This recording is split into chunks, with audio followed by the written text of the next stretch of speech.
بعد فأعوذ بالله من الشيطان الرجيم بسم الله الرحمن الرحيم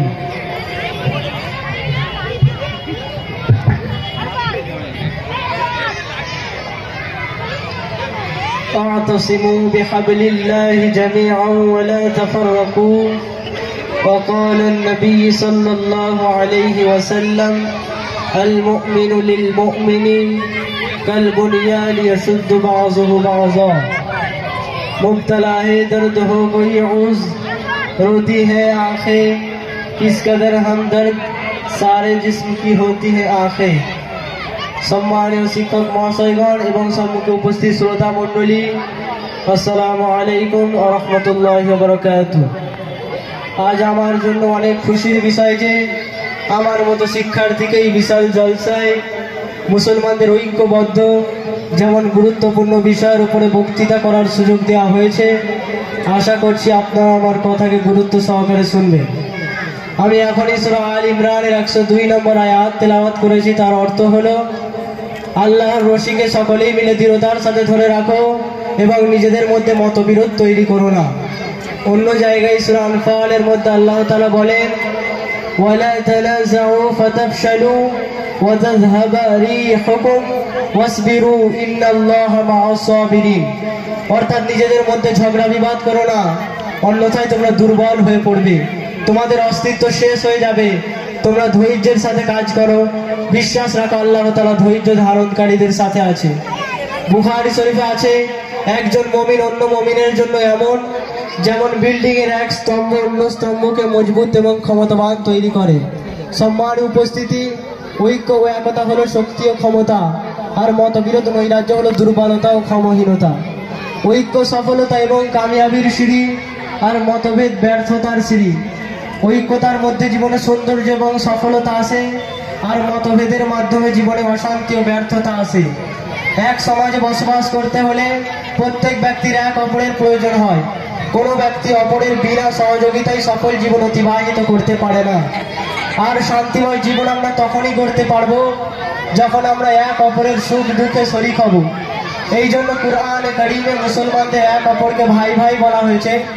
আল্লাহ তাআলা বলেন, ইন্নামাল মুমিনুনা ইখওয়াতু ফাসলিহু বাইনা আখাওয়াইকুম ওয়াত্তাকুল্লাহা লাআল্লাকুম তুরহামুন। বাস্তবতা হলো সমস্ত মুসলমান ভাই ভাই, এই জন্য নিজের ভাইদের মধ্যে সম্পর্ক ভালো তৈরি করো এবং আল্লাহকে ভয় করো যাতে তোমাদের সাথে রহম করা হয়।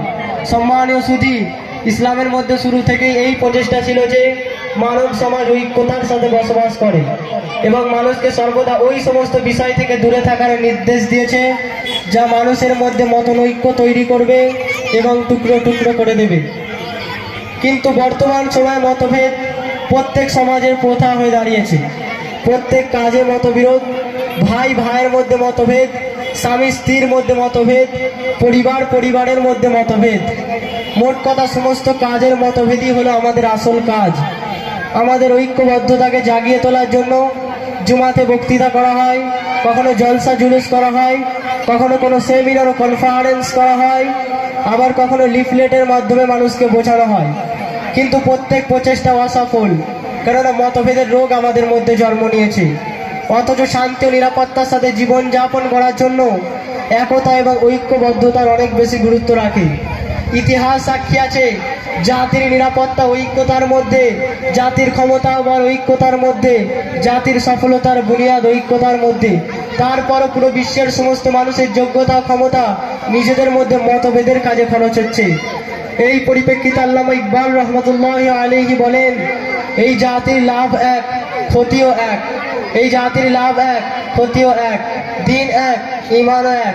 হারাম শরীফ এক, আল্লাহ এক, কুরআনও এক। কিছু বড় হতো যদি মুসলমানও হতো এক। সিরাতের বই খুলে দেখুন, সাহাবাদের মধ্যে কত মহব্বত ও ভালোবাসা ছিল। হিজরতের ৫ম মাসে রাসূল সাল্লাল্লাহু আলাইহি ওয়াসাল্লাম আনসার এবং মুহাজির সাহাবাদের একত্রিত করে বললেন, তোমরা সকলে ভাই ভাই, নিজেদের মধ্যে মিলেমিশে থাকো, নিজেদের উপার্জনকে মিলেমিশে খাও। অবশেষে এই সম্পর্ক এতটাই গভীর হয়ে ওঠে যে আনসারি সাহাবাগণ মুহাজির সাহাবাদের জন্য নিজেদের জমি জায়গা ঘর বাড়ি বাগান আসবাবপত্র সবকিছু অর্ধেক অর্ধেক পেশ করে দিয়েছে। এমনকি নিজেদের যা কিছু ছিল তা সবই তাদের জন্য উৎসর্গ করে দিয়েছে।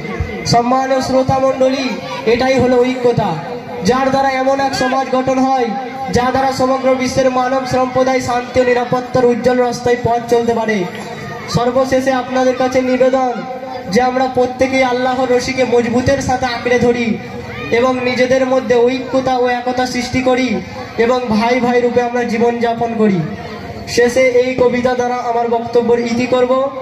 আল্লাহ তাআলা ততক্ষণ সেই জাতির অবস্থা পরিবর্তন করে না যতক্ষণ সে তার নিজের অবস্থা পরিবর্তন করতে চায় না। ওয়া আখিরু দাওয়ানা আনিল হামদুলিল্লাহি রাব্বিল আলামিন। আসসালামু আলাইকুম ওয়া রাহমাতুল্লাহি ওয়া বারাকাতুহু।